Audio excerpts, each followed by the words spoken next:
First News with Keeler in the morning on WIBX and WIBX950.com. Sergeant Dave Olney is with the New York State Police.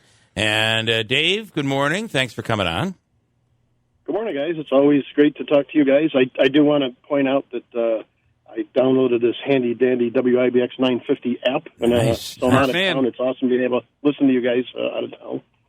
Thank you. And you know the beautiful part of it, this is what my wife tells me, is it's easy to shut off. Like when you get sick of us, pause. We're gone. Yeah. You can rewind and do it again. It's incredible. That app is available in the Play Store, Google Play, or in the App Store. And I want to thank everybody. I think we did hit our goal. I think we did. Oh, by the way, I'm sorry. Surpassed Dave, you mentioned this, and I don't want to take any more time. I forgot my phone today because I do stupid things like that.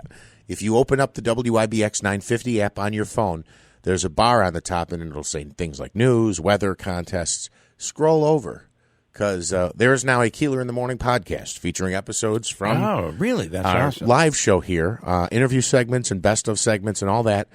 We are building. It is building. It will continue to grow, but there's probably about 30 episodes up there. Nice. Check that out on the free WIBX 950 app. All right. Thank you, Dave. Sergeant Olney, good morning, and thank you for downloading the app. And I led in with the Cheech and Chong song called "Weed Are the World."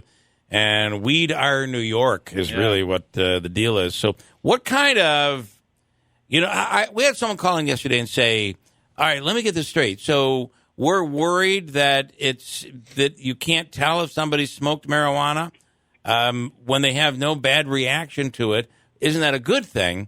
How do you react to that? Well, I could probably talk to you for a good hour or so about this. The basics are impairment is impairment. Just like you can drink a certain amount of alcohol and you can be fine, you're not going to be impaired. You can operate a vehicle, you can function. You can take certain amounts of medication, you can take certain amounts of illicit drugs and not be impaired. That said, if you're impaired, you're impaired. So with alcohol, and a lot of your callers, and even Nagel was right yesterday when he said there's no like roadside breath test for us to give somebody with marijuana. But we're still going to give the same test that we do for alcohol, the field sobriety test. And the bottom line is if you are impaired, you are impaired, and then we're going to proceed from there.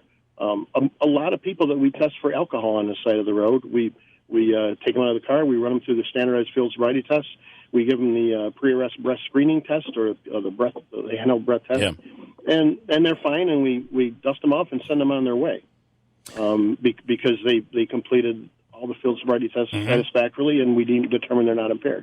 And the same thing goes for drugs.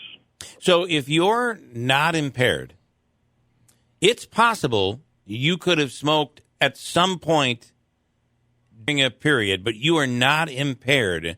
There is nothing that would make a police officer say, all right, you've passed the test. Everything that you've done. There's no evidence here that you smoked marijuana. That would be the conclusion, right? Yeah, and you have to look at it just like alcohol. You can drink a half a beer or whatever and swig a half a beer and then run out to run an errand. We pull you over. We smell the odor of an alcoholic beverage on your breath. We get you out and test you. We determine you're not impaired. We send you on your way. Yeah. And it's really no different with drugs. So, that's what I was thinking too. There's about 350 drug recognition experts in New York State, which is not a lot. It's a very small number compared to the number of police officers in New York State. Which is why Dave will be busy the next few months. Well, we're going to have to learn and then train. Yeah, that seems to be what we're going to be doing in New York State. And it's not like we're scrambling to catch up right now. Yeah. I've been a DRE since 1997, and this program started in the 70s in Los Angeles. And it's a national and international program now that's, when you complete this training, you are an expert. It's one of the few things in law enforcement that you can be considered an expert in. It's very intensive training. It's been compared to drinking water from a fire hose. It's 2 weeks of classroom. It's probably the hardest classroom training a police officer can take. And then it's time in either a jail in Arizona, a drug facility in Florida, and we go and we actually put hands on and do testing on in controlled environments on drug-impaired individuals so we can see firsthand what those drugs do to people. it is interesting that while you might not, like you say, a seasoned, and I think Nagel said this yesterday, a seasoned marijuana smoker or a seasoned cannabis consumer will act much differently than someone who uses it randomly or infrequently. Go ahead. And if you think about that, that's no different than alcohol. And I was just going to say that. Who wakes up at a 0.15, and they function a lot differently than somebody who rarely drinks. So, and I was going to bring up, and I hate to go back to my wife again today, but like she can walk in a room. Apparently, I don't know, you trained her, or somebody trained her, but she can walk in a room and say, "You've had too much to drink." I don't know how, and I'm like, "No, I haven't. I don't know what you're talking about." Nope, you've had more than two. And that, I'm assuming there's a look, and you don't know it. You don't see it. Well, that's a great point. And when we teach police officers about just field sobriety testing, your layperson can tell from across a room when somebody's a 0.20. There's just things that jump out about them, and you don't even have to get close to them. It's the people like Nagel was talking about that are on the borderline in that gray area, whether or not they are impaired, whether or not they're used to using it, and those are the ones that we're trying to teach every police officer how to recognize. We're rolling out this program. It's not rolling out. It's been around since 2007. It's called ARIDE, Advanced Roadside Impaired Driving Enforcement. I'm actually teaching today and tomorrow downstate. I'm teaching a bunch of experienced police officers, and it's a bridge between the standardized field sobriety testing that we give every police officer in the academy and the drug recognition expert training, which very few people get. Yeah. And it's that bridge, so when they're in the street, they recognize impairment by something other than alcohol. So it's to open their eyes and to get them to the point where they're seeing impairment. Because, like I said, we all know the signs of impairment by alcohol. You certainly have the odor, you have the speech, you have the motor coordination, you have the eyes, all that stuff. But if you come across somebody who's using Percocet, or you come across somebody who's using antidepressants, they don't act and look like alcohol. So we have to train our people to understand those. And marijuana is no different than any other impairing drug. So the reality is, it is because it's going to be hard. It will be hard to prove. It's like, okay, we suspect you were borderline, and we suspect you'd been smoking marijuana and you were under the influence. Well, now you got to prove that. So you do a test, but it's going to show only basically sometime in the last 30 days you had consumed. I want to poke a hole in that for you. Okay, right that is true if we're testing urine or hair. Okay, because the metabolites stay in your body, and it can be up to 30 days. So if I was the defendant, I would tell my lawyer, hey, tell the court that I smoke every single day of my life except the day I got arrested. I didn't smoke. Okay. And then you have a defense because you explain why it's in your system. And if it's legal, it's legal. Our way around that is if we test somebody, we're going to take a blood test. If it is in your blood, it is impairing you. If it's in your blood, it's in your organs, your muscles, your brain, and if it's in your blood, it's psychoactive at that time. So it doesn't stay in your blood for 30 days. It actually metabolizes fairly quickly out of your blood. So if we can show that it's in your blood, and we also show that you perform poorly on field sobriety tests, there's a direct correlation to it being in your blood and being the substance that's impairing you. Let me ask you this. Because there are some attorneys out there that will say, don't ever take the test. Don't take a breathalyzer test. Refuse the test. Well, you're automatically going to, at that point, you're automatically charged, right? You're going to be you're basically going to be not prosecuted, but you're going to be held responsible two different ways. One is through the criminal courts and the normal proceeding, because a refusal is a refusal. We like to have the test, and it actually helps you as much as it helps us when we have a number with. I'm talking about alcohol. But if you refuse, now you're going to you're still most likely going to get charged, and you also have to go before the Department of Motor Vehicles and go to a refusal hearing. And all we have to do is show that we had a reason to stop you, a reason to feel you were impaired, and that we read you your refusal warning, and you're going to lose your license. Right. Even if you go to court and you beat the charge in court, on the criminal end, you've still lost your license administratively. Dave, when you said marijuana in the blood is it's there for a fair amount of time or a short amount of time, about how much time are we talking? 24 hours? 2 hours? It's a couple of hours where it's going to show up in the blood. A couple hours, okay. There's a difference between So you're going to have psychophysical impairment, and so we're going to see indicators through our drug recognition expert evaluation that we do, which takes about an hour. We're going to see indicators, and sometimes the police officer on the street is going to see things a little different than we did because maybe it's closer to the actual time of use when they tested you. And then as time goes on, just like with alcohol, you're metabolizing out of your system. There's no way for me to tell you how long it's going to be in your blood with marijuana because it hasn't been studied to the point alcohol has, where there's a rule of thumb, you metabolize 0.015% BAC in 1 hour. And that's kind of a rule of thumb we go by. Well, with marijuana, it depends on so many different factors. And the thing with marijuana today, the marijuana from, when we were kids 30, 40 years ago, it's 10 times stronger now. The THC level, it's been worked on, and I'm making a finger quotes, they've improved it to the point where it's 30 times stronger than it was, that many years ago. So there's so many different varying strains and so many different varying strengths that we can't say that it's going to stay in your system in your blood for only an hour or 4 hours or 6 hours or whatever. But the rule of thumb is if it's in your blood, it is most likely impairing you. Whether we're talking about DWI or driving under the influence or whatever it is that the charge would be, we're still, the reality is, if you're impaired and you're driving, and God forbid you kill someone, or yourself, or someone in your car, somebody else, a pedestrian, who knows?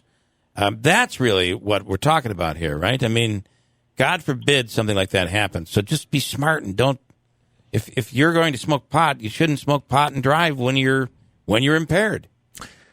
It's just like alcohol. I keep going back to that, but you could be the best driver in the world, and you could let's say you're lucky enough to drive home 50 times from the bar drunk, and the 51st time you're still on your way to making it home, and somebody runs a stop sign and you T-bone them, and we start an investigation, and you're impaired even though you didn't cause the accident. You're getting arrested. Yeah, that's a very good point. That accident might have happened with a drink or without, or pot or whatever. But the fact that it happened and now you're under the influence, that becomes right now. Now you're talking. If somebody dies, you're talking about a potential manslaughter case there.